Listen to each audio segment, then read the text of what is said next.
Iya. Baik, Bismillahirrahmanirrahim. Assalamualaikum warahmatullahi wabarakatuh. Waalaikumsalam warahmatullahi Waalaikumsalam wabarakatuh. warahmatullahi Alhamdulillahirabbil alamin.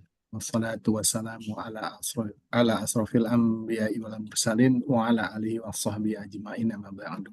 Asyhadu an la ilaha illallah wa asyhadu anna Muhammadan abduhu wa rasuluh. Allahumma shalli ala Muhammad wa ala ali Muhammad. Segala puji syukur kita panjatkan kehadirat Allah Subhanahu wa taala yang telah memberikan berbagai nikmat kepada kita semua, nikmat yang sangat tidak terhingga yang tidak sanggup kita menghitungnya ya. Dan diantaranya adalah nikmat iman, Islam, sehat walafiat, dan atas kehendak Allah pula, alhamdulillah kita berjumpa lagi di acara kajian Rebuan bersama Ustadz Sam. Salawat beserta salam semoga selalu tercurah kepada junjungan kita Nabi Muhammad Sallallahu Alaihi Wasallam beserta keluarga, para kerabat, dan semoga syafaat beliau sampai kepada kita semua yang insya Allah istiqomah pada jalan Islam ini. Ya, Eh, Buat teman-teman yang mungkin hari ini sedang sakit atau berhalangan, semoga Allah segera angkat sakitnya dan juga dilancarkan urusannya. Terima kasih kepada teman-teman yang terus istiqomah untuk mengikuti kajian kita di hari Rabu ini dan tentunya juga kepada Ustadz Sam yang telah terus membersamai kita ya Ustadz ya. Hingga sekarang ke kajian ke-53 Ustadz ya, 53. tiga ya. Alhamdulillah ya. Dan malam hari ini Ustadz akan menyampaikan kajian terkait tentang kepemilikan dalam Islam yang merupakan bab dari kepemilikan individu ya Ustadz ya. Baik Ustadz, kami persilahkan menyampaikan kajiannya. Terima kasih. Baik, Bismillahirrahmanirrahim. Assalamualaikum warahmatullahi wabarakatuh. Waalaikumsalam warahmatullahi wabarakatuh. Alhamdulillahirabbil alamin. Asyhadu an la ilaha illallah, asyhadu anna Muhammadan abduhu wa rasuluh. Allahumma sholli ala sayyidina Muhammad wa ala alihi wa sahbihi ajmain amma ba'du. Puji dan syukur kita panjatkan kehadirat Allah Subhanahu wa taala. Shalawat dan salam semoga Allah curahkan pada suri teladan kita Nabi besar Muhammad sallallahu alaihi wasallam, pada keluarga, sahabat dan pengikut akhir zaman. Ikhwani rahimakumullah, pada malam hari ini mungkin ada 3 pertemuan atau 2 pertemuan ya, tentang kepemilikan menurut Islam. Jadi hari ini malam ini kita membahas tentang kepemilikan individu, karena nanti ada 2 kepemilikan lagi, kepemilikan negara dan kepemilikan umum ya. Eh, Kenapa saya ngambil materi ini? Ini bagian dari kajian tematik, karena banyak orang sekarang ini merasa memiliki padahal tidak sah kepemilikannya. Jadi dan ini punya konsekuensi yang berat. Jadi sebagaimana yang hal yang lain yang kemarin kita bahas minggu lalu ya, tentang orang yang bergelar tapi tidak punya ilmunya. Ini juga sama, bisa memiliki tapi sebenarnya dia tidak sah kepemilikannya. Jadi ini terkait dengan hukum syara, bagaimana pandangan Islam terkait dengan kepemilikan, sehingga kita betul-betul apa yang kita nikmati, apa yang kita gunakan, apa yang kita manfaatkan itu memang sah, ada legalitas ya, dari secara syara memang itu halal bagi kita untuk memanfaatkan, untuk memakai atau memakannya. Sementara kalau bukan kepemilikan atau tidak syah kepemilikannya, maka otomatis itu haram dan juga punya konsekuensi, bukan hanya di akhirat tetapi tentunya di dunia juga. Jadi dengan dasar itulah maka kita mungkin ada 2 pertemuan ini kita membahas tentang kepemilikan. Pada hari ini kita membahas tentang kepemilikan individu. Jadi kepemilikan individu bagian dari kepemilikan menurut Islam ya. Karena ada 2 lagi kepemilikan yang nanti akan kita bahas, kepemilikan negara dan kepemilikan umum. Nah, Iwan rahimakumullah, kalau kita cerita tentang siapa pemilik, bahkan siapa pemilik kita gitu. Dan ini bagian dari akidah yang setiap orang muslim, setiap orang mukmin harus menyadarinya, bahwa Allah lah pemilik segala sesuatu. Bahkan kita ini milik Allah. Inna lillahi. Sesungguhnya kita ini adalah milik Allah. Jadi segala sesuatu yang ada di langit dan di bumi, bahkan seluruh alam semesta ini adalah kepunyaan Allah. Walillahi ma fis samawati wa fil ard wa ilallahi turja'ul umur. Dan kepunyaan Allah lah atau milik Allah lah apa saja yang ada di langit. Jadi apa yang di langit itu, as-samawat itu 7 lapis langit. Jadi semua planet, semua yang ada di dalamnya, baik itu benda mati ataupun makhluk hidup atau ya, biotik atau abiotik, yang besar ataupun yang kecil, yang makro atau yang mikro, bahkan yang super, yang sangat besar seperti planet-planet, itu semuanya milik Allah.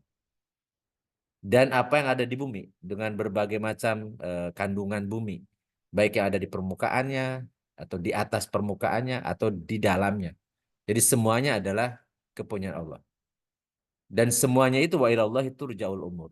Semua itu perkaranya itu ya urusan terkait dengan apa yang di langit dan di bumi itu kembali kepada Allah. Artinya tergantung Allah. Jadi tergantung Allah itu artinya kapan Allah memberikan, kapan Allah mengambil kembali, kapan Allah menyempitkan, kapan Allah melapangkan. Jadi semuanya itu dikembalikan pada Allah urusan. Dan ini bagian dari ayat akidah. Demikian pula yang kita biasa baca dalam ayat kursi. Lahu ma fis samawati wa fil ard. Kepunyaannya lah. Kepunyaan Allah lah apa yang ada di langit dan di bumi. Dan dalam surat Al-An'am 12, kul liman ma fis samawati wa fil ard kul lillah. Katakan Muhammad, kepunyaan siapakah apa saja yang ada di langit dan di bumi? Katakan wahai Muhammad, semuanya kepunyaan Allah. Oleh karena itu, dasar setiap bicara tentang kepemilikan, maka harus dikembalikan dulu kepada pemiliknya asli.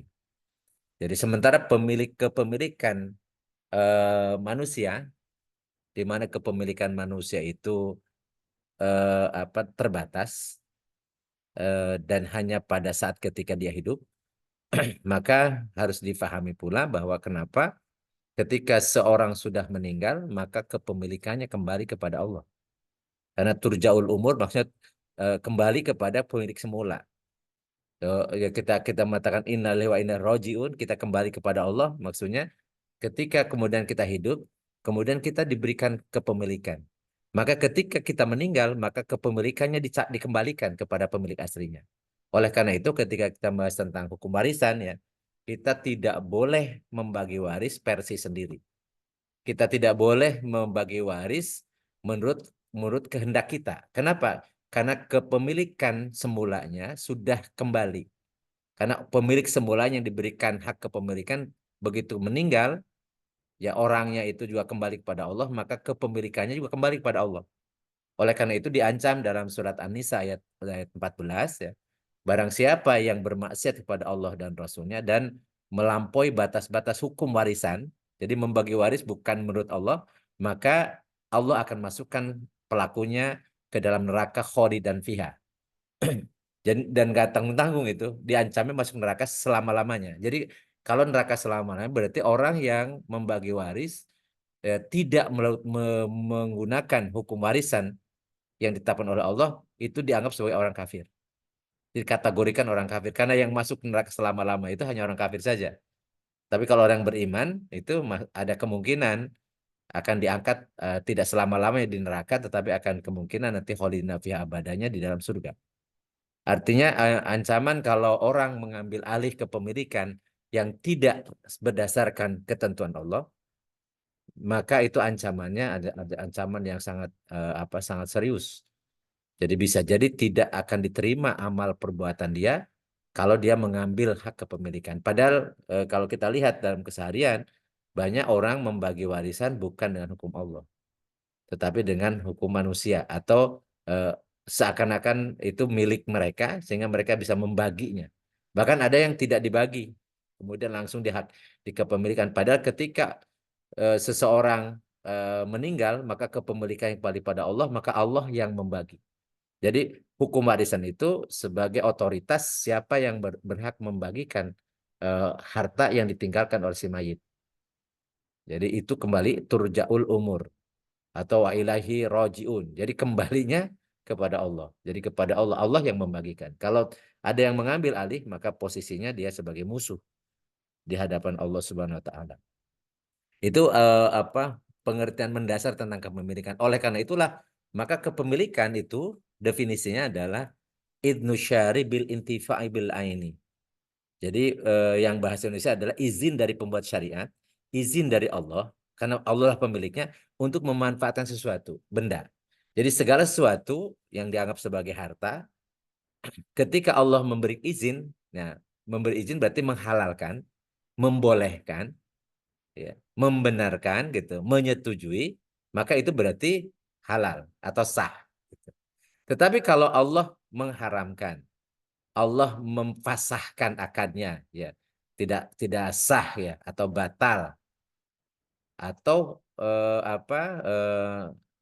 tidak dengan pemaksaan atau perampasan atau pencurian atau korupsi dan seterusnya yang itu di mana prosesnya itu tidak diizinkan, tidak disetujui, tidak dibolehkan, tidak diperkenankan oleh Allah, maka otomatis kepemilikannya gugur. Artinya dia mengaku memiliki tapi bukan pemiliknya. Yang itu dianggap sebagai memakan harta haram nanti, menggunakan yang bukan milik dia. Jadi izin itu adalah berupa syariat. Ketika Allah membolehkan, maka kemudian itu berarti Allah mengizinkan. Atau milik itu berarti halal atau sah atau boleh dia manfaatkan, boleh dia gunakan, boleh dia bisa jual belikan dan seterusnya. Itu konsekuensi definisi kepemilikan. Izin dari pembuat syariat, idmu syari bil intifa'i bil aini. Jadi izin dari Allah pembuat syariat, izin dari pemilik aslinya untuk memanfaatkan segala sesuatu. Atau lebih kompliknya definisi kepemilikan itu adalah penguasaan terhadap sesuatu sesuai dengan aturan hukum syara. Dan dia memiliki wewenang untuk bertindak terhadap apa yang dia miliki selama dalam jalur yang benar dan sesuai dengan hukum syara. Intinya bahwa Al-Quran dan As-Sunnah melarang memperoleh kepemilikan dengan cara melawan hukum. Artinya tidak sesuai dengan hukum syara, artinya batil. Ataupun dengan cara yang tercela, misalnya dengan melakukan perbuatan maksiat, bisa mencuri, merampok, begal, korupsi, dan seterusnya yang tidak sah. Atau dia zolim ya, mengambil harta bukan milik dia dengan kekuasaannya. Itu juga bagian dari kemaksiatan yang punya konsekuensi yang sangat berat. Nah, di dalam Islam kepemilikan itu ada 3. Yang nanti kita akan bahas tentang milik umum dan milik negara, insya Allah pada pertemuan minggu depan. Karena ini juga banyak hal yang sekarang ini harusnya milik umum, harusnya milik negara, malah dikuasai oleh individu. Padahal termaktub misalnya dalam Undang-Undang Dasar 45 dulu ya, jadi bahwa yang menguasai hajat hidup orang banyak dikuasai oleh negara dan dipergunakan sebagai untuk kepentingan rakyat gitu ya. Dulu masih ada, yang sekarang udah diamandemen. Karena sekarang kalau begitu kapitalisme yang dipakai digunakan, maka yang milik umum, milik negara pun bisa diakuisisi menjadi milik individu. Padahal ini tidak diperbolehkan karena Allah mengizinkannya itu ada barang-barang atau materi-materi yang memang Allah memberikan izin kepada umum. Tidak boleh dimonopoli oleh individu, tidak boleh dimiliki oleh individu. Ada barang-barang yang memang itu milik negara, sehingga itu untuk operasional negara, untuk membaik aktivitas kenegaraan dan seterusnya. Dan ini mungkin itu sangat fundamental dalam Islam, di mana akan bertentangan dengan kapitalisme.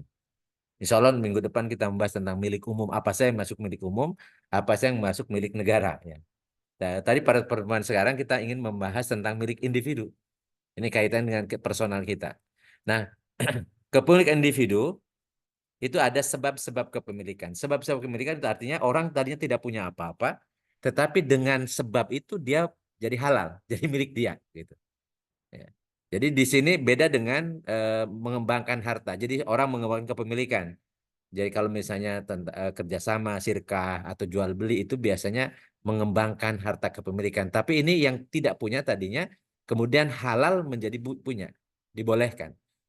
Ada 5 hal yang itu mengakibatkan seorang memiliki sesuatu atau memiliki harta. Gitu. Jadi sebutnya sebab-sebab kepemilikan, asbabut tamaluk.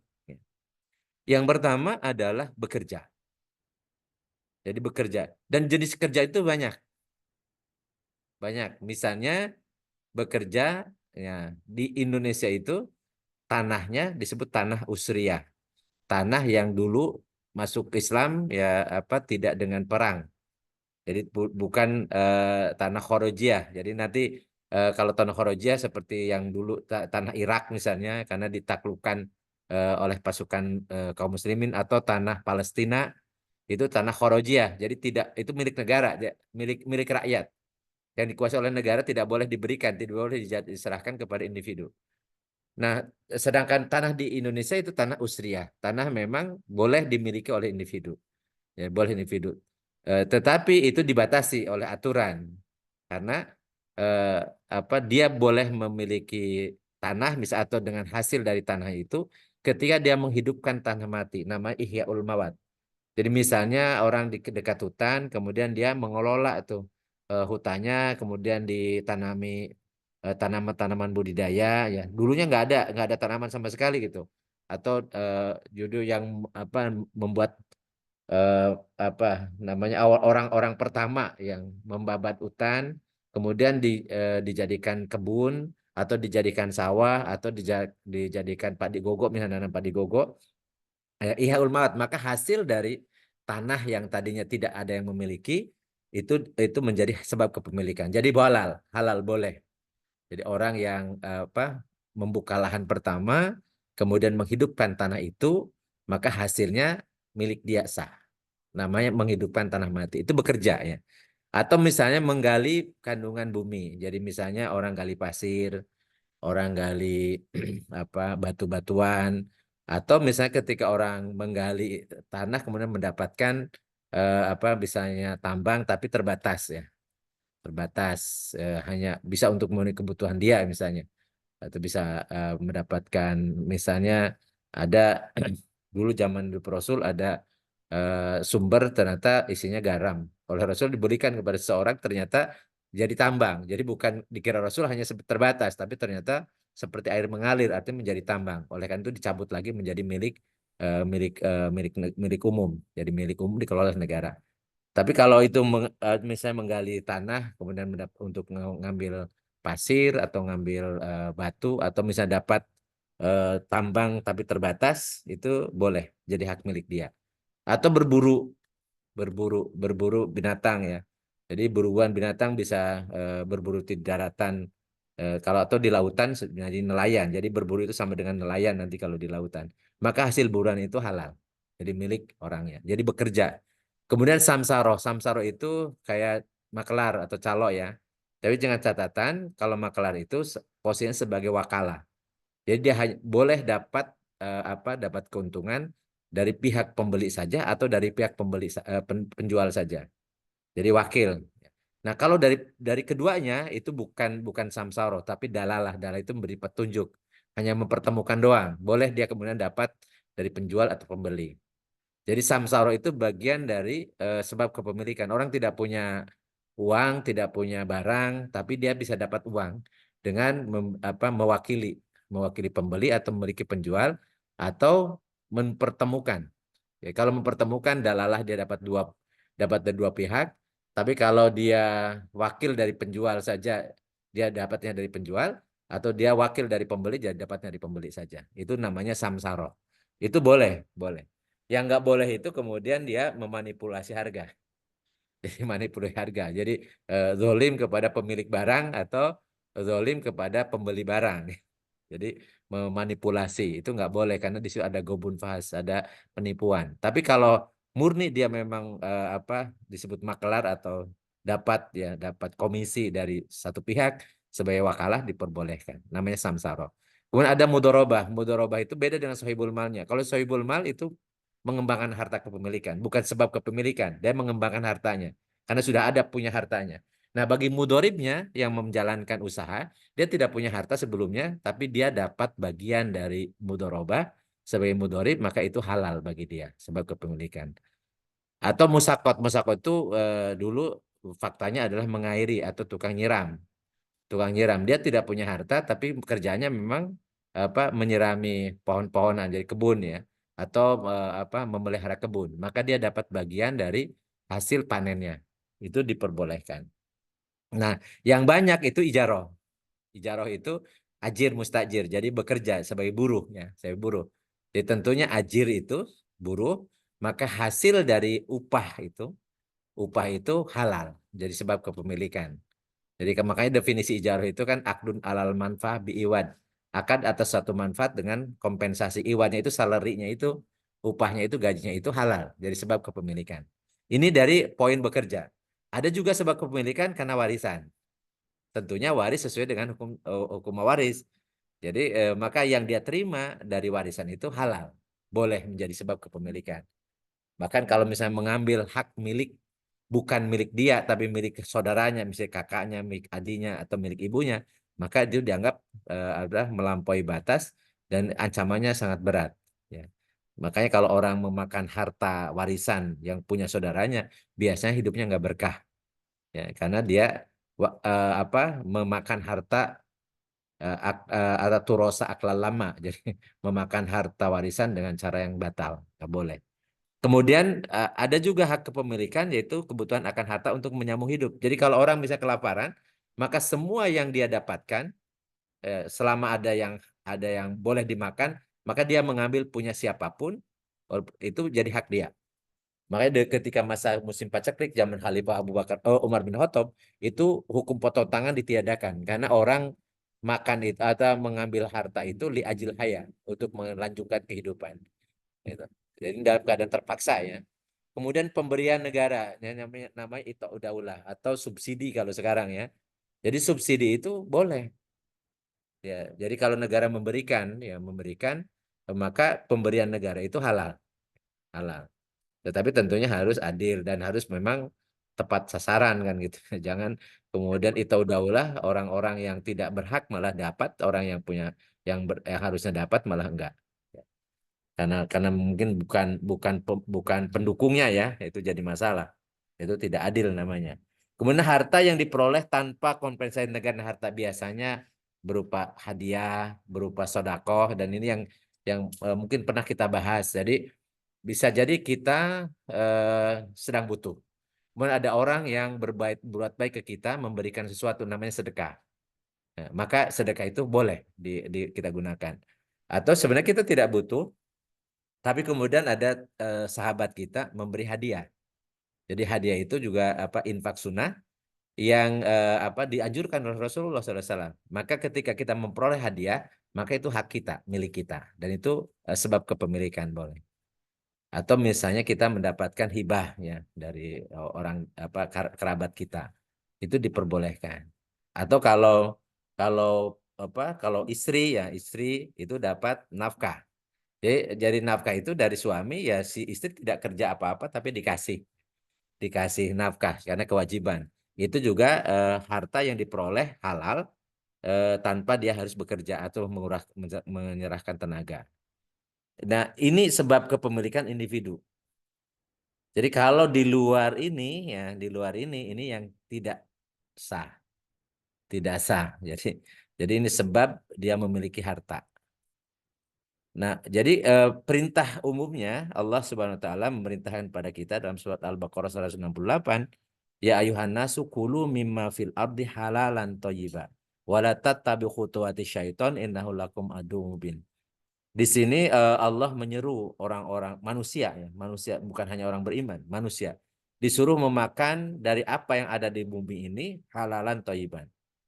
Jadi ada dua ya kategori halalan dan thayyiban. Dan jangan mengikuti langkah-langkah setan. Langkah setan itu berarti memakan harta yang tidak halal, juga tidak thayyib. Jadi kalau mengambil harta, memakan harta, mencari harta yang haram dan tidak baik, malah merusak, malah memudorotkan, itu artinya mengikuti langkah setan. Artinya mengikuti hawa nafsu. Karena setan di sini adalah hawa nafsu. Dan karena hawa nafsu itu, setan itu adalah musuh yang nyata. Jadi dalam sebuah tafsir ya seorang ulama mengatakan, wahai manusia makanlah dari makanan yang halal, yaitu halal itu yang tidak haram, baik zatnya maupun cara memperolehnya. Jadi ada dua halal itu, jadi halal zatnya dan halal cara memperolehnya. Dan selain halal, makanan yang harus makan itu harus thayyiban, harus baik. Yang baik itu artinya yang sehat, yang aman dan tidak berlebihan. Jadi walaupun halal, tapi kalau tidak sehat, ya, kalau tidak aman, maksudnya malah merusak tubuh atau berlebihan itu tidak thayyib. Jadi tidak cukup hanya halal, tapi harus juga thayyiban. Ini dua hal yang harus kita pegang. Setiap kita menggunakan apapun dari harta itu, dua kategori halalan thayyiban. Halal itu artinya eh, tidak haram dari segi zatnya dan cara memperolehnya. Kemudian thayyiban artinya yang yang aman, sehat, yang tidak berlebihan. Dan janganlah kalian ya apa yang dimaksud makan dimaksud adalah yang terdapat di bumi yang diciptakan oleh Allah untuk seluruh manusia. Dan jangan mengikuti langkah-langkah setan yang selalu merayu manusia agar memenuhi kebutuhan jasmaninya walaupun dengan cara yang tidak sesuai dengan ketentuan Allah. Jadi ada yang kemudian apa mengambil harta milik rakyat, harta milik umum, harta milik negara dan seterusnya itu tentunya sebuah kezaliman dan itu mengikuti langkah setan ya. Jadi waspadalah usaha setan yang selalu berusaha menjerumuskan manusia dengan segala tipu dayanya. Allah mengingatkan bahwa sesungguhnya setan itu musuh yang nyata bagi kalian, wahai manusia. Jadi ini serius. Jadi kalau kita ngumpulin harta tanpa melihat lagi halal haramnya berarti kita dianggap mengikuti langkah-langkah setan. Padahal harusnya setan itu musuh ya, bukan teman ya, bukan teman. Nah, terkait dengan harta yang kalau kita memiliki harta, maka Allah akan meminta pertanggungjawaban terkait dengan harta itu. Ya, minggu lalu pernah kita bahas ya dalam sebuah hadis Rasulullah SAW menyatakan la tazulu qadamu abdin yaumal qiyamati hatta yus'ala an umrihi fima afna wa an ilmihi fima fa'ala wa an malihi min aina iktasabahu wa fima anfaqahu wa an jismihi fima abla. Dalam redaksi yang lain ya an syababihi fima abla. Jadi tidak akan bergeser dua telapak kaki seorang hamba pada kiamat, maksudnya dia melihat sampai selesai ditanya, dimintai pertanggungjawaban tentang 4 hal. Pertama, ya tentang umurnya dikemanakan, dihabiskan untuk apa, tentang ilmunya, apa yang dia amalkan dari ilmunya, tentang hartanya ada 2 kalau harta.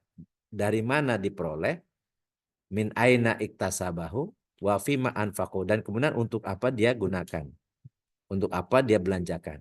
Jadi harta itu 2 pertanyaannya, dari mana dan kemanakan. Serta fisiknya, tubuhnya atau masa mudanya untuk digunakan untuk apa. Jadi ini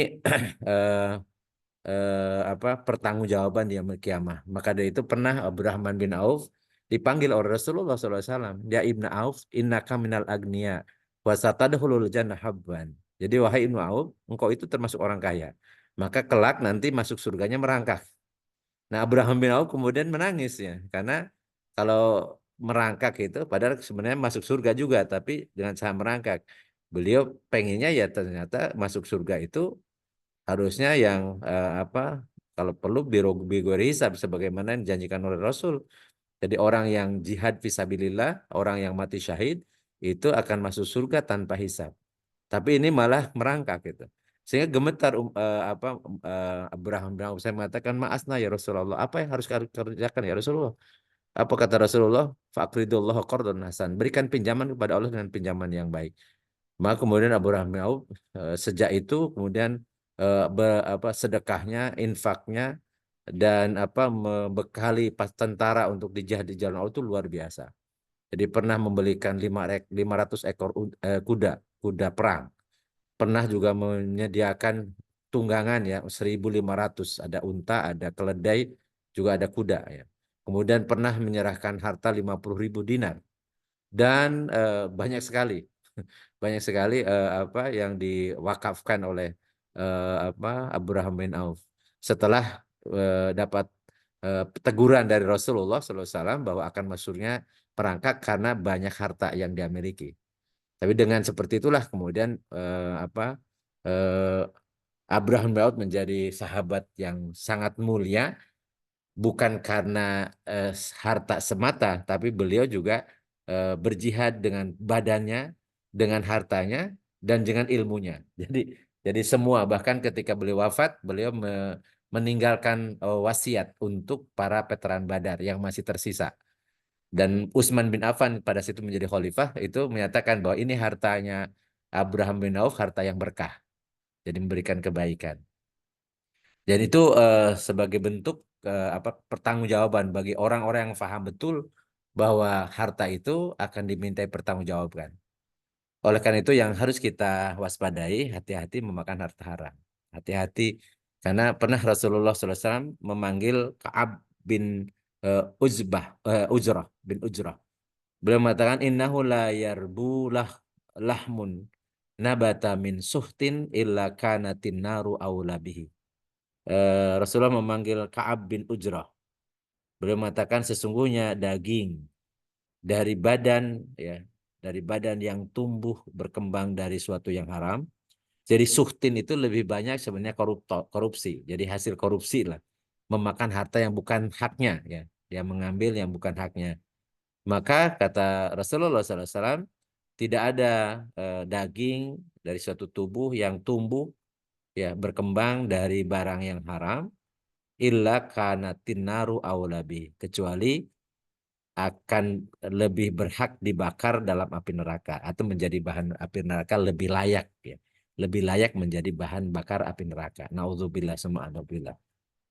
Kemudian dalam sebuah hadis ya, yang diriwayatkan oleh Imam Muslim, summa dzakar rajulu yutilu safara asya'at akbara yamudu yadaihi ila sama.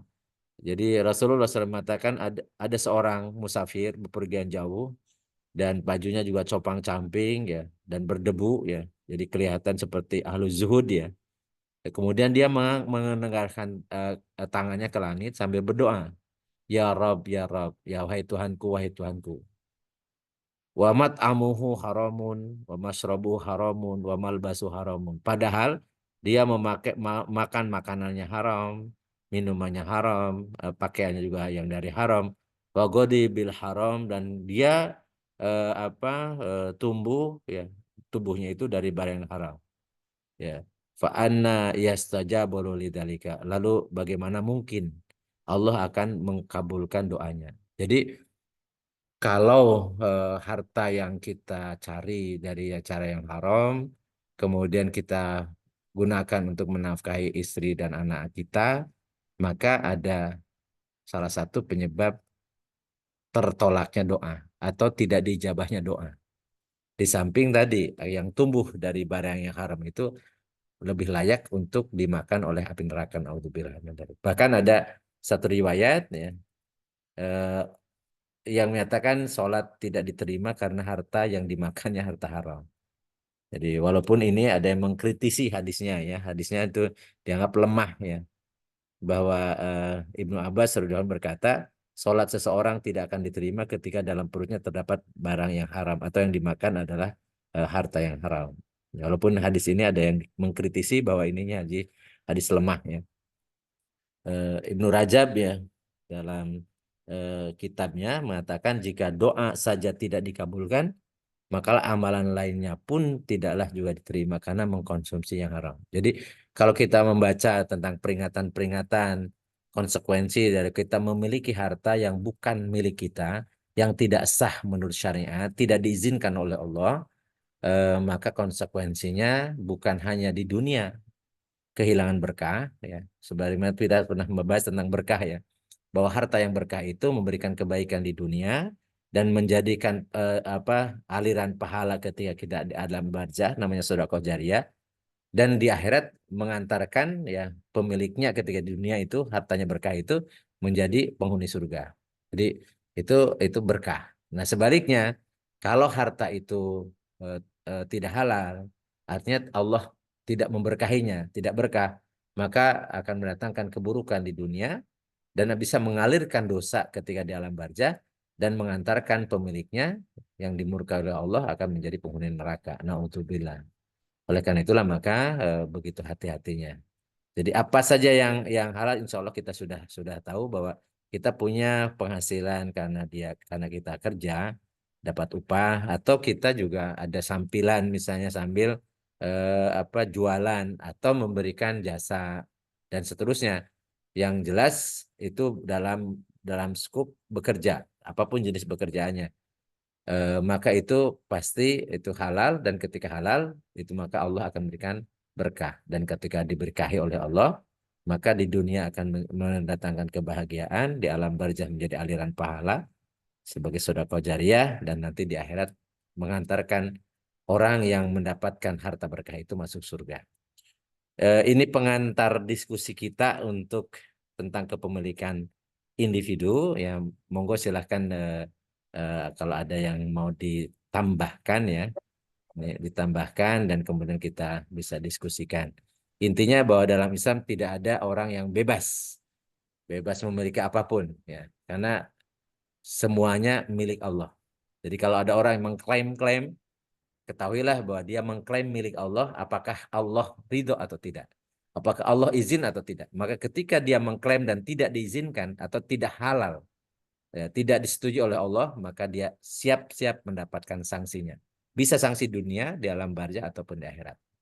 Naudzubillah min dzalik. Saya kembalikan ke Mas Arya. Ya. Baik. Assalamualaikum warahmatullahi Waalaikumsalam wabarakatuh. warahmatullahi wabarakatuh. Baik, terima kasih Ustaz Sam atas pemaparannya terkait kepemilikan dalam Islam, khususnya pada kesempatan ini terkait dengan kepemilikan individu. Berarti nanti Ya, pertemuan berikutnya akan kita bahas lagi Ustaz ya untuk ya, kepemilikan pemilikan negara. umum sama pemilikan negara. Ya. Baik, dipersilakan teman-teman yang mungkin ada pertanyaan, ada sesuatu yang didiskusikan terkait kepemilikan, mungkin punya pengalaman atau ingin klarifikasi atau ya ingin memperjelas, dipersilahkan.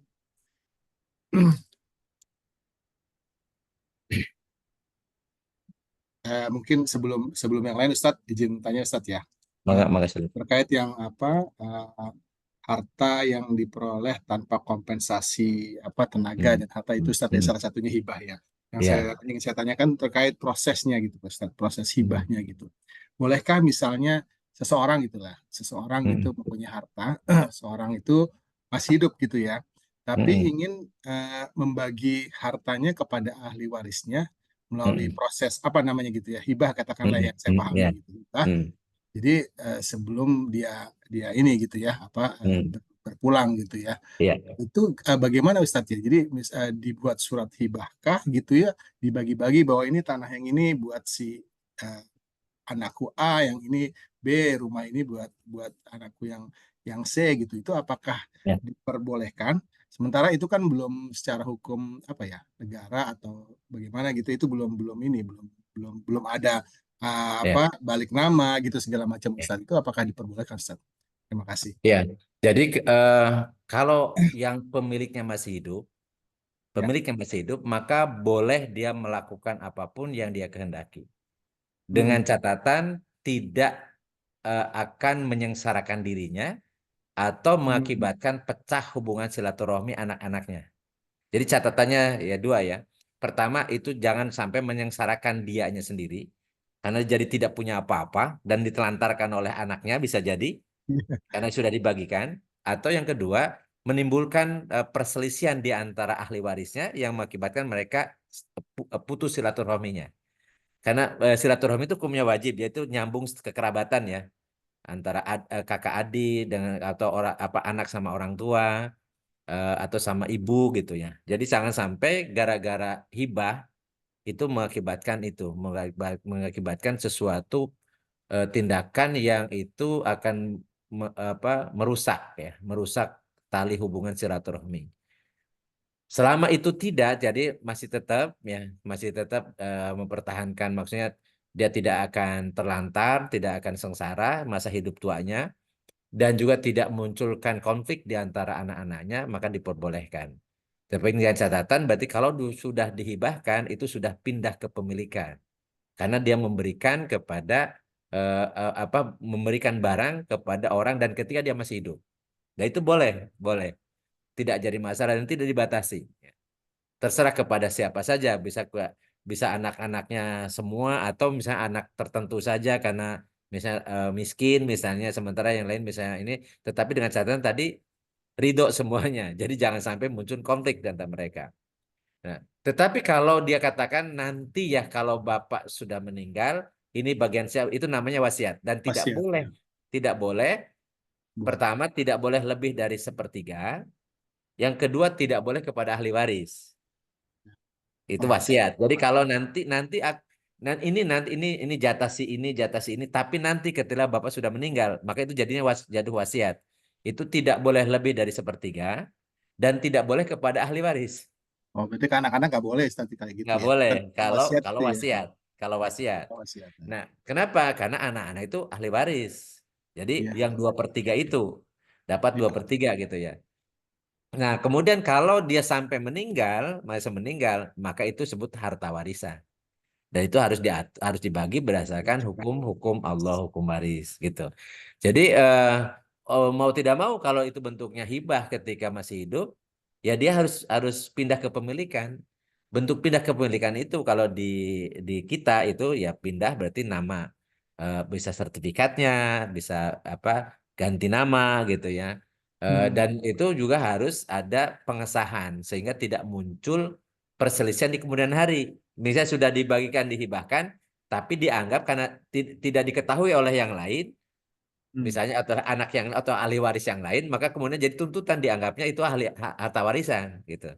Sehingga itu harus clear dari ketika dia masih hidup, dia sampaikan dan itu sudah pindah ke pemilikan. Dan itu diperbolehkan, nggak ada masalah. Ya, nggak ada Jadi masalah. sudah balik nama itu selama masih hidup bisa Ustadz ya. Iya, Sudah jadi tidak intinya gini, sekedar ada surat gitu ya. ya artinya memang sudah bukan milik dia lagi karena sudah dikasihkan. Karena tadi kan jadi tanpa tanpa kompensasi, jadi harta yang diperoleh tanpa harus usaha, yaitu salah satunya adalah hibah atau hadiah atau sodako, ya, yang itu memang ya boleh, tapi udah otomatis sudah pindah ke pemilikan, sehingga tidak boleh lagi misalnya kemudian diambil lagi karena sudah dihibahkan gitu. Makanya itu mestinya kalau sekarang ya dengan kondisi sekarang harus ada hitam di atas putih. Dan itu harus ada para saksi, biasanya ahli waris yang lain menyetujuinya.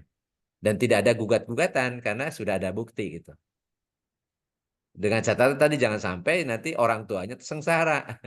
Kalau ini Iya. sudah dibagikan ke anaknya, kemudian dia kemudian alat dititipkan di panti jompo misalnya, nggak kayak gitu. Jangan sampai masa tuanya sengsara gara-gara hartanya sudah dihibahkan ke anak-anaknya.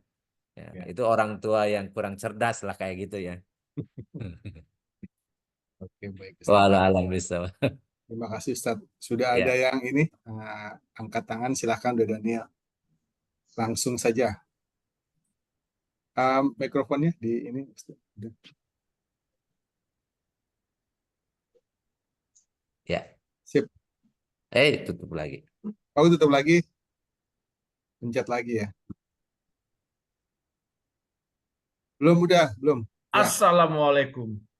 Waalaikumsalam warahmatullahi Waalaikumsalam wabarakatuh. warahmatullahi Tadi wabarakatuh. mana lagi kebetan saya tuh? Oh ya, dari materi kan ada masalah samsara. Ah, iya. Mantap ini. Ini gunanya pengajian begini nih. Jadi kita jadi dong gitu ya. Jadi tahu ada yang samsara. Masalah menjadi broker ya. Ya, Jadi broker. Nah itu pasti kan ada aturan mainnya itu di Islam. iya, iya. Dan biasanya kalau kita nggak mau bicara jauh tentang Bank Syariah, itu dimainkan kayak begitu ya di Bank Syariah ya. Nah, saya mau tanya di kehidupan sehari-hari. Kalau masalah apa maklar ya, masalah jadi broker ya, Insya Allah itu kan juga emang ada eh, apa anjurannya ya. Itu kalau sudah ada sistem maklar gitu, kita masih diperkenankan nggak nitip sama yang punya? Naikin dong kalau kita di bisnis kan cobalah di markup lah atau di gross up lah kesian ya 3% gitu loh. Ya kan padahal di dalam skema komisinya sudah ada gitu loh, Ustaz. Ya. Itu yang pertama. Ini kepemilikan. Yang kedua, masalah kita tahu sekarang kan hampir semua orang tuh rumahnya nyicil. Ya kan, saya nggak mau terlalu jauh ngomong mengenai cicilan ya. Dan di cicilan itu kan ada skema asuransinya yang mengatakan kalau kita eh, pendek cerita terkena resiko kematian itu akan menjadi milik kita, gitu loh. Nah, bagaimana nih statusnya? Pertama ya, katakanlah itu saya nggak tahu boleh apa tidak ya. Kalau masih dalam keadaan masih nyicil tuh, Ustadz, kepemilikannya bagaimana itu? Apakah kita Iya. masih bisa? Dulu saya mentang-mentang kalau ngomong ke orang kan ada sistem insurance-nya. Jadi kalau kita terkena resiko kematian, cacat apa jadi milik kita gitu loh. Kita tidak membebankan ahli waris kita dengan utang cicilan. Begitulah Ustadz. Jadi menarik kalau Ya. Pemilikan, Iya. masalah makelar, yang kedua masalah tadi cicilan. Silakan dikomentari Ustadz. Makasih. Assalamualaikum warahmatullahi wabarakatuh. Waalaikumsalam warahmatullahi wabarakatuh. Jadi simsar atau samsaroh ya itu halal kalau tanpa ada kebohongan, kalau tanpa ada kedustaan. Karena semua dusta, semua kebohongan itu haram. Betul sekali. Ya. Betul Jadi sekali. jadi intinya di situ dibolehkan tuh kalau jujur, ya kan? Artinya dia halal ketika ada akad dari awal, misalnya tolong ya udah ini saya jualkan tanah saya, letaknya di sini, harganya boleh gitu ya. Harganya dari saya misalnya 100. Silahkan kalau misalnya udah bisa bisa lebih maka selebihnya untuk udah. Itu boleh. Atau pokoknya harganya tidak boleh naik dari 100, nanti saya kasih berapa persen misalnya. Ya, misalnya 2,5% atau 3% atau 5%, terserah. Maka itu halal. Jadi udah sebagai simsar dari penjual, dari pemilik gitu ya. Maka ketika berhasil, maka si penjual itu harus menyerahkan haknya si samsarnya, si simsarohnya. Ya, jadi itu halal. Kemudian, tapi kalau misalnya aku titip harga ya, nah itu punya siapa gitu, punya siapa? Kan yang berhak untuk menentukan harga pemiliknya, yang berhak menjual itu adalah pemiliknya. Kemudian dia mewakilkan, jadi posisi samsaro itu sebagai wakil, wakalah. Jadi wakalah dari segi penjual atau wakalah dari si pembeli bisa jadi. Ada misalnya mau membeli, saya mau beli mobil nih, cari ya yang merek ini tahun sekian, eh, apa nanti kalau dapat aku kasih ya sekian misalnya atau dari harga sekian persen atau saya kasih upah atau dalam bentuk bukan upah sebenarnya apa presentasi lah ya gitu presentasi misalnya ya dari si pembeli bisa jadi maka dia wakil dari si pembeli. Nah, nah sering banyak apa titip titip harga itu kalau dia posisinya wakil sebagai dari pembeli ke si penjualnya. Ya, ya, nanti ya ini urusan kita ya gitu. Urusan kita. Jadi saya bilangnya sekian, tapi sebenarnya yang dibayarkan itu ke apa ke yang penjualnya itu hanya sekian. Nah, itu nggak boleh kan di situ ada penipuan, ada manipulasi dan dia tidak berhak atas tambahan harga itu. Jadi kalau markup seperti ini ya pasti ada ada yang ada yang dirugikan kan. Nah, itu tidak termasuk samsaroh. Jadi itu masuk bukan samsaroh karena samsaroh di sini yang dihalalkan adalah samsaroh yang posisinya dia sebagai wakil atau dia hanya penunjuk mempertemukan saja. Bisa jadi dia tidak punya dia bukan wakil dari penjual, bukan wakil dari pembeli, tapi dia mempertemukan. Ya, orang kemudian mau nyari barang dipertemukan dengan pemilik barang. Nah, maka dia boleh dapat dari dua belah pihak. Dari si pembeli, dari si penjual dapat dari dua-duanya. Namanya dalalah ya, ngasih petunjuk ya, mempertemukan. Dan kembali lagi ini kita membahas sesuatu yang tidak ada yang perbuatan yang tercela. Jadi kalau perbuatan tercela ya pasti baik namanya tercela ya karena manipulasi atau tadi memakai harga itu ya berdosa. Jadi kalau dianggap biasa sekarang ya biasa yang tidak boleh kita biasakan. Jadi harus kita tinggalkan. Karena yang kita cari sebenarnya bukan jumlah, tapi berkah kan. Maka kalau kita nggak apa-apa profesi sebagai broker, tapi kalau jujur itu berkah. Berkah. Dan banyak orang kemudian dia memang tidak punya barang, tapi dia mencarikan barang untuk orang-orang. Atau kemudian dia menjualkan barang, ya menjualkan barang punya orang. Itu biasa gitu ya, biasa. Dan itu berkah berkah. Jadi nggak ada masalah gitu ya. Ya, dan itu memang dibangun atas dasar kejujuran, tidak boleh kedustaan atau markup itu. Nah, kita lihat kalau misalnya apa samsaroh seperti tadi yang menghalalkan segala cara, ya justru jadi nggak salah. Seringkali itu ya karena tidak berkah ya, jadi malah jadi barang temuan, kemudian dia bisa di ini oleh KPK, kemudian akhirnya berujung dengan pakaian seragam orange. Kan itu kan tadinya dari broker. Tapi broker kenapa? Ternyata merugikan negara. Karena dia Dia sebenarnya petugas pegawai yang di situ memang ditugaskan untuk itu, tapi kemudian dia kong-kali-kong dengan penyedia barang. Kemudian di markup lah itu ya. Itu terjadi. Nah, kemudian bagaimana dengan asuransi atau cicilannya? Dalam Islam itu cicilan nggak ada masalah dengan catatan tidak dengan riba. Ya. Jadi kalau misalnya beli dengan ngutang dengan bayarnya secara cicil itu nggak ada masalah, tapi tidak boleh ada riba. Ya. Jadi nggak apa-apa harga cash dengan harga cicilan bisa berbeda, nggak ada masalah. Mana saja yang sepakati, tapi itu yang mengikat. Tetapi ketika misalnya telat tidak bisa pakai denda. Kalau denda itu sudah riba. Jadi jadi konsep denda itu jadi riba kan gitu ya. Karena nambah dari yang disepakati awal. Kemudian apalagi dengan tadi dengan kemudian eh, konsepnya konsep bunga ya. Dengan ada riba udah pasti itu kaitan dengan riba nggak boleh. Yang kemudian kalau bagaimana kalau asuransi? Nah, asuransi ini bahasan tersendiri sebenarnya karena banyak jenis asuransi yang kita transaksi dengan sesuatu yang belum ada. Ya, jadi kita membayar sesuatu yang nggak jelas membayar apa gitu. Tapi kan kita ini kan mau tidak mau harus BPJS tuh ya. Ridho nggak ridho ya harus harus jadi anggota BPJS. Kalau enggak ya nanti begitu pengobatan harus bayarnya mahal sekali gitu kan. Nah, memang kalau asuransi dalam Islam itu ya pasti masuk dalam kategori muamalah yang tidak disyariatkan. Karena bertransaksi dengan sesuatu yang belum terjadi. Karena kalau dalam Islam itu sebuah akad itu harus jelas, jelas akad tentang apa, konsekuensinya seperti apa, ya. Jadi bukan akad kepada sesuatu yang berupa janji, nggak bisa akad dengan suatu janji. Nanti ya kalau, nanti ya kalau. Nah kalau nggak terjadi yang nantinya itu, kemudian ya udah gitu, udah bablas saja.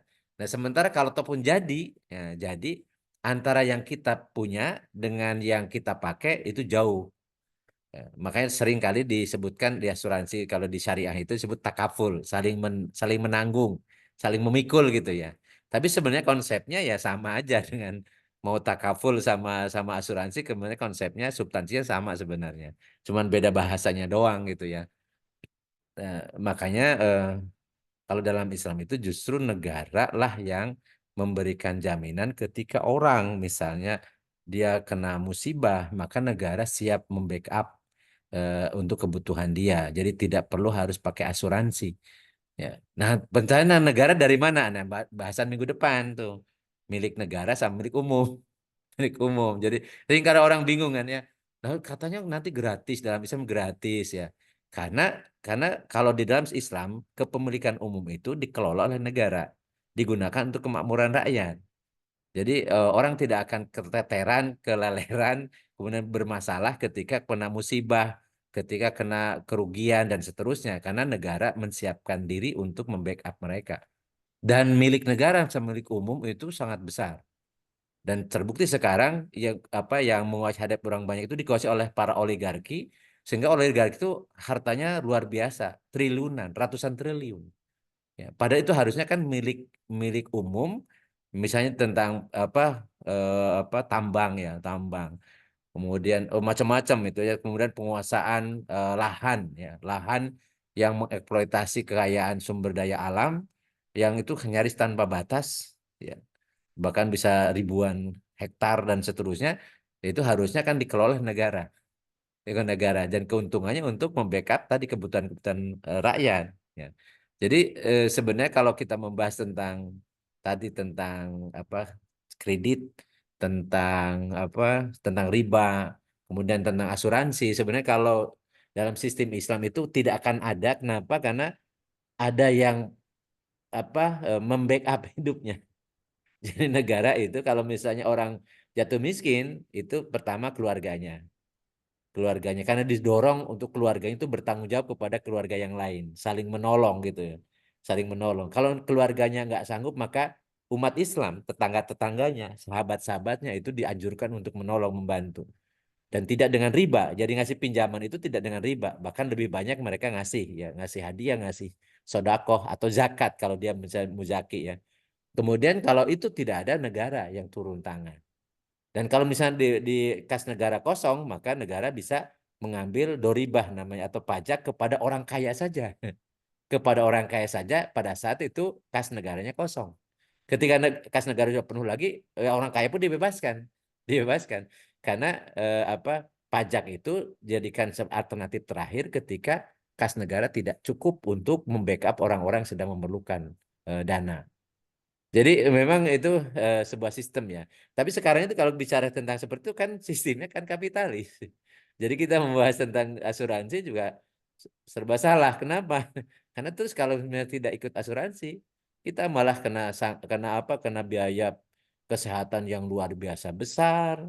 Kalau kita kena musibah juga harus ditanggung sendiri juga luar luar biasa besar sehingga kemudian tidak bisa lepas dari namanya asuransi. Walaupun kalau menurut Islam itu nggak bisa berakad dengan sesuatu yang belum ada, manfaat yang belum jelas atau berakad dengan janji kalau kalaunya tidak ada ya sudah dianggap sudah lepas kepemilikan. Syukur kalau sebutkan sedekah gitu ya. Atau tadi takaful itu ya namanya tabaruk ya tabaruk. Jadi berbuat baik maksudnya, saling membantu ya. Itu yang biasa istilah-istilah di takaful. Takaful itu nama lain dari asuransi. Kalau bahasa Indonesianya asuransi, kalau bahasa Arabnya takaful. Ya. Itu udah jadi ya diasuransikan sama Allah aja deh. Iya. Jadi jadi Jazakallah misalnya tentang khairan, Ustaz, penjelasannya. ya, enggak. Baik, makasih Ustadz. Udah pertanyaan, terima kasih. Dipersilakan teman-teman yang lain jika ada yang ingin ditanyakan, didiskusikan. Ustadz, kalau kita berada memang dalam situasinya seperti itu gitu ya, ya mau nggak mau kan ikut gitu ya, kalau kata kamu ya segala macam ya itu jatuhnya gimana tuh Ustadz? Maksudnya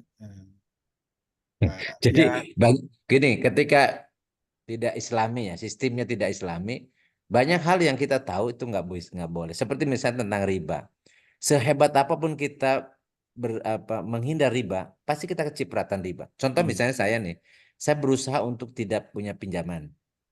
Berusaha untuk kalau tidak butuh banget ya udah keinginan kita diredam hanya sesuai kemampuan sajalah gitu ya, yang bisa dijangkau oleh kemampuan. Sehingga alhamdulillah saya tidak terlibat dengan pinjam meminjam dan seterusnya. Tetapi tetap aja gaji saya melalui bank konvensional. Di situ ada bunga juga. Kemudian mungkin gaji saya itu dari pinjaman luar negeri yang itu pakai bunga juga. Dan seterusnya gitu ya. Sehingga sehebat apapun tidak kita terhindarkan. menghindari, tetap aja kecipratan. Jadi kita harus sadar itu. Atau misalnya saya dulu jadi di struktural ya. Itu punya tim ya. Nah tim saya itu kan karena namanya PNS ya. Itu pinjam itu udah apa kartu pegawainya udah di bank katanya Jaminkan. disekolahkan ya. Terus juga ke koperasi juga punya utang, ke bank punya utang, macam-macam gitu. Mau tidak mau saya harus tanda tangan karena harus ada izin atasan kan. Nah, pada saat itu saya kemudian ceramahin mereka nih. Saya bilang nggak bisa saya mengizinkan Anda untuk pinjam karena ini ada riba di situ macam. Terus apa jawaban orang ini? Lah kalau misalnya tidak boleh pinjam ke ini, atau saya pinjemin sama bapak aja. Nah masalahnya saya juga nggak punya untuk untuk dipinjamin ini. Kalau saya punya, nah itu kita mentok pada situasi kondisi yang memaksa kita untuk ACC ya mau tidak mau. Makanya saya juga ini kan ya, ini sebenarnya nggak boleh nih. Ada ribanya di sini. Makanya kayak Darurat. istighfar. Jadi kita sebelum tanda tangan saya istighfar dulu ya. Astagfirullahaladzim. Ini saya nggak setuju sebenarnya. Tapi karena posisi saya harus Darurat Ustaz. ya itu. Jadi banyak hal yang memang ya contoh yang paling mudah ya. Kan kita tidak boleh melihat aurat wanita yang bukan istri kita kan. Nggak boleh kan. Tapi dalam kondisi seperti sekarang ya. Ya. Kalau kayak sekarang apakah kita bisa kalau kita keluar rumah kemudian tidak melihat aurat wanita yang bukan istri kita? Ya. Apalagi dulu saya waktu bolak-balik ke Sukabumi kan, kalau pagi-pagi itu kan melewati kerumunan yang karyawan perusahaan pabrik-pabrik garmen itu ya, itu isinya perempuan tuh, banyak banget. udah di depan mata, kemudian diboceng, kemudian celananya sama bajunya ketat. Kalau tidak dilihat ya kelihatan, kalau nggak kalau misalnya kita merem menabrak kita dari belakang gitu karena bawa mobil. Jadi ya istighfar terus kan. Jadi hal yang kita tahu itu melanggar, itu nggak boleh, tapi nggak bisa kita menghindar. Yang seperti ini adalah kondisi-kondisi karena seideal apapun ketika tidak Islami susah, ya susah. Jadi itulah kondisi kita sekarang. Makanya harus lebih banyak istighfar. Dan kemudian jangan pernah, nggak apa-apa. Hati-hati. Kalau kita tahu itu hukumnya nggak boleh, kemudian kita bilang nggak apa-apa, itu murka Allah luar biasa. Kalau kita mengatakan, iya ini saya tahu ini haram, tapi kita nggak bisa menghindar. Kita mohon ampun agar Allah mengampuni dosa kita. Walaupun kita bukan kesengajaan, bukan juga keinginan, tapi karena kondisi keterpaksaan atau karena kedaruratan dan seterusnya. Kita menyadari itu salah dan kita mohon ampun sama Allah. Itu saja mungkin yang bisa kita menyelamatkan kita di hadapan Allah kelak. Mudah-mudahan tadi ada uzur gitu ya, dari Allah diberikan uzur ya. Ya. Karena kita sudah berusaha sebenarnya kan gitu. Tapi jangan pernah kemudian kita tahu itu haram, kemudian kita mengatakan kita cari alasan, cari alibi, cari argumentasi, percuma. Kita mau cari alibi apapun dengan Allah itu, Allah Maha tahu. Allah Maha tahu dan Allah itu tidak bisa dimanipulasi, tidak bisa ditipu, tidak bisa dibohongi, percuma. Jadi kalau ada orang yang cari-cari pembenaran ya, kasihan ya, kasihan. Dia mau cari pembenaran dari mana? Toh yang Allah itu Maha tahu, bahkan bukan hanya yang terlahirkan, diucapkan, yang di dalam dada di hati pun Allah Maha tahu. Jadi ya sudahlah gitu ya. Kalau kita tahu ini nggak boleh sebenarnya, tapi saya nggak bisa menghindar. Ya, tapi saya terpaksa. Mudah-mudahan Allah mengampuni kesalahan saya. Itu jauh lebih baik ketimbang nekat cari pembenaran dan kemudian dengan mengatakan enggak apa-apa. Allah juga memahami. Allah maklum iya, pada Allah itu memahami iya. Allah tahu iya. Tapi konsekuensinya juga kita harus tahu bahwa ketika terjadi pelanggaran ya dan dia tidak merasa melanggar, dianggap baik-baik, itu yang nanti akan berat sanksinya. Ingat dalam surat Kahfi disebutkan kan, Qul hal nunabbiukum bil akhsarina a'mala alladzina dhalla sa'yuhum fil hayati dunya wa hum yahsabuna annahum yuhsinuna sun'a. Katakan wahai Muhammad, maukah kalian akan beritahukan tentang orang paling rugi hidupnya? Paling rugi, akhsar itu superlatif dari khosir. Khosir itu rugi, akhsar itu yang paling rugi hidupnya. Yaitu siapa? Alladzina dolla sayum fil hayati dunya. Itu orang yang sesat hidupnya di dunia. Wahum yahsabun anahum yuhsinuna sunnah. Tapi mereka mengira telah berbuat yang paling baik. Oh ini enggak, ini untuk kemaslahatan, untuk menolong orang, untuk macam-macam gitu. Padahal sesat gitu. Dan dia tahu itu sesat. Makanya paling rugi. Makanya daripada yang asar gitu ya. Mendingan saya tahu tapi ada beberapa kondisi saya tidak bisa menghindar. Dan saya mohon ampun kepada Allah, mudah-mudahan Allah mengampuninya karena keterpaksaan saya, karena ketidakmampuan saya untuk menghindar, karena ketidakmampuan saya untuk menolak. Itu jauh lebih bijak. Ingat karena kita berhadapan dengan Allah yang Maha mengetahui, yang Maha tahu apa yang terjadi pada diri kita dan apa yang ada dalam hati kita, dalam niatan kita. Dia tidak perlu kemudian minta, ini nggak enak sama Ustadz, karena Ustadz tidak ngaruh apapun. Karena Ustadz pun berhadapan dengan sanksi dari Allah kalau seandainya dia cuma berbasa-basi doang gitu, cuma ngomong doang, itu kan sama juga kan? Ya, sama juga. Jadi ya kita berhadapan langsung dengan Allah. Dan ingat ketika dengan harta itu pemiliknya adalah Allah. Pemilik utamanya adalah Allah. Maka kalau Allah tidak izin, itu artinya Allah tidak ridho, ya siap-siap dapat sanksi. Sanksi dunia, sanksi alam barisan tidak akhirat. Jadi kesadaran itulah yang paling penting ya, bahwa semuanya itu milik Allah. Bahkan kita pun, kita ini bukan milik kita, tapi inna lillah. Sesungguhnya kita ini milik Allah. Jadi terserah pemiliknya gitu ya. Maka jangan coba-coba petantang-petenteng di hadapan Allah. Jangan coba-coba bersombong-sombong di hadapan Allah. Karena semuanya milik Allah. Kita ini bukan hanya numpang, kita sendiri milik Allah gitu ya. Ada yang mengatakan kita ini numpang. Enggak, bukan numpang. Kita sendiri milik Allah. Kita ini hamba. Hamba siapa? Hamba Allah. Kita ini suruh mengabdi pada Allah. Semua yang kita miliki karena Allah ngasih. Semuanya pemberian, bukan karena prestasi kita, bukan karena kinerja kita. Semuanya inna a'toina kal kausar. Sesungguhnya kami telah memberi kepada kalian, kepadamu al kausar, nikmat yang banyak. Maka fasolli li rabbika wanhar, maka sholatlah. Sholatlah demi Tuhanmu. Kenapa? Karena sholat itulah bentuk syukur. Karena Allah telah memberi kepada kita.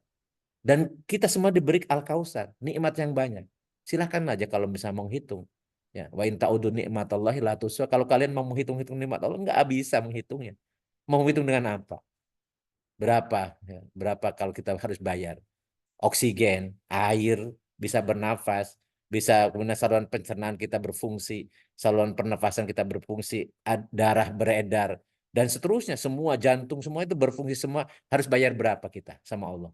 Apa kita mampu untuk bisa begitu ada gangguan sedikit masuk ke rumah sakit ternyata bayarnya mahal, bukan hanya ke dokternya tapi obat-obat juga mahal, sementara selama ini kita diberi gratis semua sama Allah, masih kemudian masih petantang-petantang di hadapan Allah, keterlaluan, siap-siap berhadapan dengan sanksi dari Allah SWT. Maka dari itulah maka tentang harta ini sadari semua bahwa sebanyak apapun yang dia akui sebagai pemilikan, kalau tidak diizinkan oleh syara, artinya haram, maka semakin banyak sanksinya, semakin berat. Sanksinya semakin berat, konsekuensinya semakin berat. Walau alam bisawab. Baik, makasih Ustaz. Kang Cucu apa kabar, Kang Cucu? Lagi di Jogja katanya, Ustaz. Masih, Kang? Sudah Ini kembali kayak di Samarinda. hotel nih. Kalau lihat Karena kamarnya di kamar hotel nih. sudah kembali Samarinda. Oh, udah. kemarin komunikasi Kang Cucu lagi di Jogja berapa Iya. minggu, apa 3 minggu, lama juga. Mangga Kang Cucu, ada yang mau didiskusikan?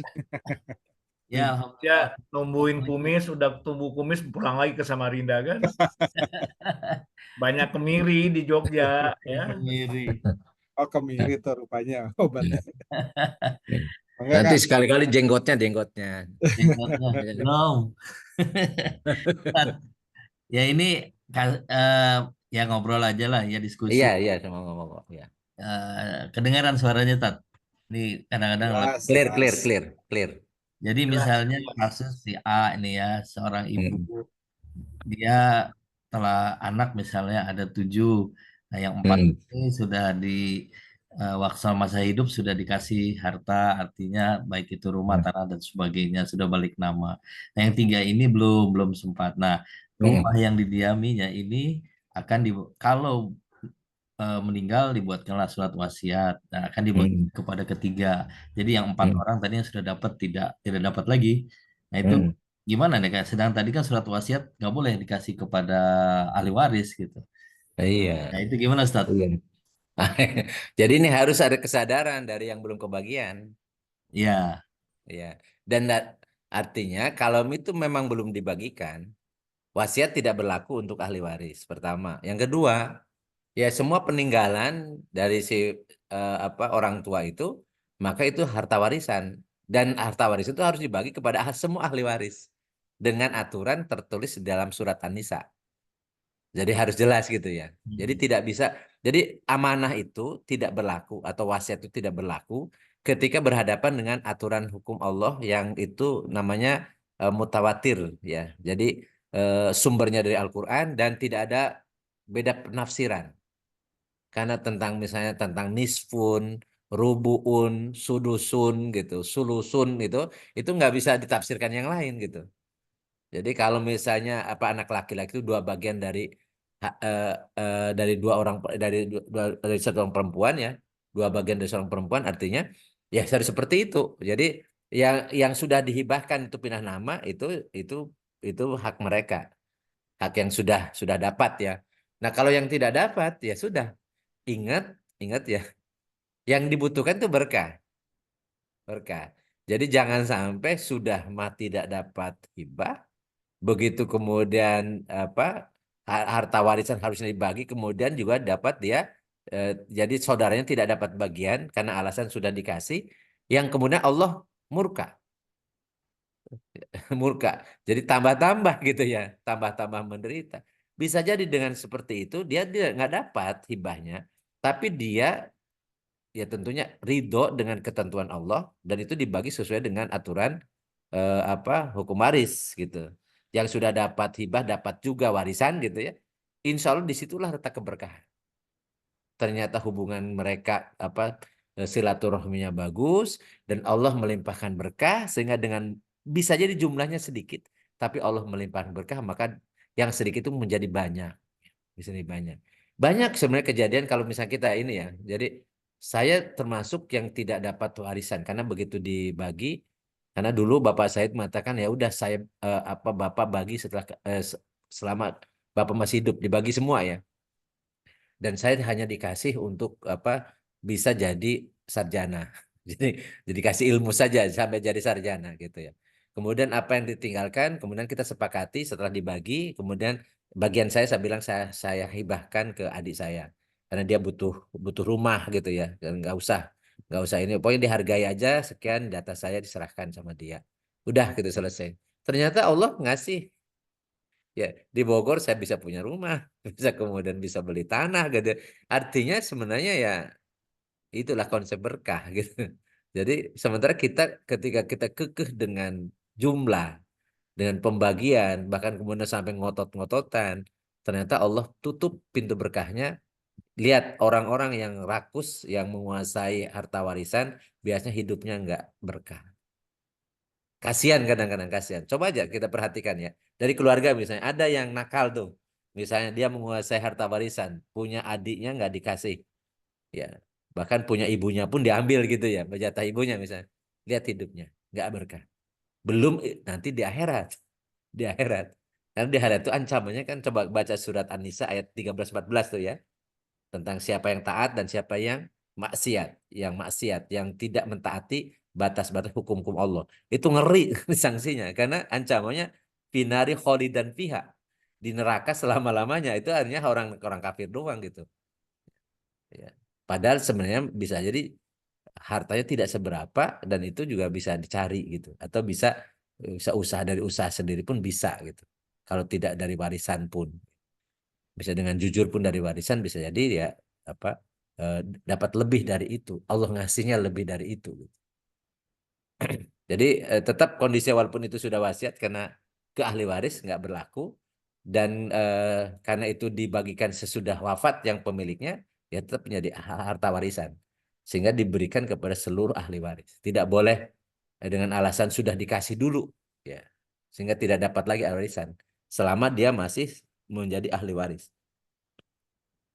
Ya, Walau alam ya. biasanya yang nggak kebagian ini, yang belum kebagian ini yang protes karena hitungannya jumlah. Si Iya. kakak sudah dapat gitu, sudah balik nama, sedangkan si adiknya belum gitu. Dan ketika ibu Ya. meninggal, Jadi dan itu harus ada yang ngasih tahu hukum syara'nya. Tapi kalau mereka tidak tahu ya diserahkan urusannya sama Allah lah. Kan banyak juga karena nggak tahu gitu ya. Ya itu diserahkan sama Allah. Tapi kalau kita tahu, kita harus ngasih tahu. Kita harus ngasih tahu. Kalau dia sudah tahu, tidak boleh menyimpang dari hukum syara. Iya. Nah, jadi Nah, mendingan nggak tahu dong. Enggak, kalau nggak tahu kan tergantung nanti Allah gimana. Kenapa tidak tahu kan gitu. ya, makasih Ustadz Ya masukannya. sama-sama. Kasus lain bolehlah nambah Boleh. lagi. Boleh, mangga. Silakan, Misalnya deh, silakan. si X ya, kita kasus lain lagi, si X punya anak pungut. Mm-mm. Punya anak pungut jadi bukan anak kandung. Nah, ketika Ya. si X yang meninggal, dia menghibahkan lah dengan apa wasiat atau apa dan surat.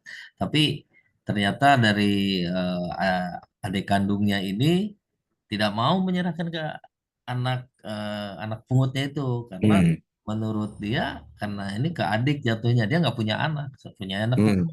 itu gimana tuh Pak Ustadz? Ya, jadi wasiatnya tetap berlaku. Jadi wasiat itu bukan warisan, tapi wasiat ya. Ya, Jadi diserahkan wasiat kepada anak angkat. Boleh. Boleh karena dia kan bukan ahli waris. Anak ya, angkat itu bukan ahli waris. Tetapi paling banyak sepertiga. ya, Sepertiga. Jadi kalau ataupun misalnya adiknya dia pewaris satu-satunya, nih laki-laki misalnya ya. ya. Dia Hmm, jadi asobah karena dia sebatang kara misalnya orangnya yang meninggal, maka hanya adiknya saja yang menghabiskan semuanya. Tapi ya, dia maksimal 2/3 karena sepertiganya untuk untuk wasiat. Untuk wasiat kepada anak angkatnya kalau itu sudah diwasiatkan. Ya. Jadi insya Allah itu boleh. Boleh. Tapi kalau kemudian dia wasiatnya tidak dijalankan, Ya. maka dia menanggung dosanya. Karena hukum tentang wasiat itu ada dalam Al-Quran, diulang-ulang itu ya. Jadi Betul. kalau misalnya dia amanah, dia menunaikan wasiat, maka dia dapat pahala. Tapi ketika dia tidak menunaikan wasiat padahal mampu, bahkan kemudian dia sengaja yang menahan misalnya wasiatnya, maka dia akan mendapatkan dosa di hadapan Allah. Karena tidak amanah ya. Tidak amanah harus menyerahkan wasiat. Tapi tadi balik lagi wasiat itu tidak boleh lebih dari 30%. Tidak boleh lebih dari 1/3. Karena yang 2/3-nya harta milik ahli waris. Ya. Ya, itu aja Ustaz. Makasih Ustaz. Ya, mangga Kang, mangga. Ya. Waalaikumsalam. Ini kalau Waalaikumsalam. Tentang waris menarik Ustadz ya, banyak ini. Banyak Nanti ini. nggak apa-apa, nanti kita bahas lagi ahli waris. Karena ini Sedikit serius Ustadz. ya. Ya. Nah, kalau istri atau suami meninggal kan pasangannya juga ada bagian Ustadz ya. Istri Betul, meninggal, betul. istri meninggalkan warisan, suami dapat gitu ya. Sebaliknya Iya, suami suami dapat lebih besar daripada kalau istri ditinggal suami. Kalau suami ditinggal istri, itu suami dapat lebih besar. Tergantung nanti ada ahli waris yang lain gitu ya. kalau Nanti ahli waris misalnya suami. suami ada, cuma anak nggak ada gitu Ustadz ya. Tapi Mm-mm. yang meninggal perempuan ini masih punya kakak-kakak gitu ya, Iya. laki-laki semua gitu ya. Itu Suami dapat separuh. suami dapat Separuh, separohnya. separuhnya untuk saudara-saudaranya. Tapi Oh, kalau gitu. punya anak laki-laki ya, punya Uh-huh. anak laki-laki maka suami dapat 1/4. Oh, Tapi terus kalau misalnya suami punya anak gitu hanya dapat 1/8. suaminya ya. Oh, Ya, gitu. Kalau tapi nggak punya, kalau punya anak dapat 1/4. Saya malah Sedikit. kalau nggak kalau punya kita anak berarti setengahnya gitu dapat Ustadz ya. Iya, Terus kalau setengahnya suami. lagi buat kakak-kakak apa Iya, saudara-saudara. ahli waris yang lain lah. Oke, baik. Ya. Makasih ini Ustadz. Udah Ustaz Nanti nanti silakan. silakan dipospon ke pekan depan kalau waktu kurang. Tapi Oke. yang mau Enggak, saya raise, yang mau saya angkat ini mengenai, mohon maaf, apakah Iya. ini dibolehkan atau tidak di Islam mengenai kawin kontrak. Tapi ini related ke masalah kepemilikan. Kan? Kebetulan kemarin dari arah puncak sana kan lihat banyak resto-resto yang ya kita sudah tahu bahwa katanya terjadi kawin kontrak, kemudian ada satu cara itu diberikan ke istrinya, ya kan? Nah, ini menarik dibahas mungkin di pekan depan. Pertama mengenai kawin kontrak ini, tapi related terhadap apa aset gitu loh. Apa aset itu bagaimana apa namanya caranya di dalam Islam ya. Kalau emang kawin kontraknya dibolehkan. Nah, sekarang terkait dengan masalah kepemilikan, begitu ya. Apakah itu nanti bisa saja diwariskan, diberikan gitu ya, dan pihak perempuan sang istri kawin kontrak ini memang punya dasar hukum secara Islam ya bahwa akan menjadi miliknya yang bersangkutan atau bagaimana gitu. Mau Iya. disinggung Iya. sedikit boleh, mau dipospon ke pekan depan boleh, silakan. Jadi pekan depan itu saya mau membahas tentang kepemilikan umum sama pemilikan negara dulu ya. Nanti bahas bisa tentang warisan, dan warisan itu mau tidak mau juga ada korelasinya dengan akibat pernikahan ya. Ada Yap, pernikahan kan, yap. hukum tentang nidam ijtimai ya, hubungan laki-laki perempuan. Seharusnya tentang nikah siri, nikah kontrak dan seterusnya Yap, juga boleh nanti yap. Yang kita kita bahas bahas ya. kan biasanya kan Ya, nikah yang normal ya, gitu ya. betul, Yang iya, istri satu, suami satu. Nah, ini bagaimana yang iya, seperti itu? Ini kan yang iya, iya. menarik lah ya. Iya, ya, insya Biar Allah. nanti Arya juga akan post tuh Pokoknya, 2 hari sebelum acara tuh ya. Inilah udah tidak bahannya. boleh bikin kontrak-kontrak.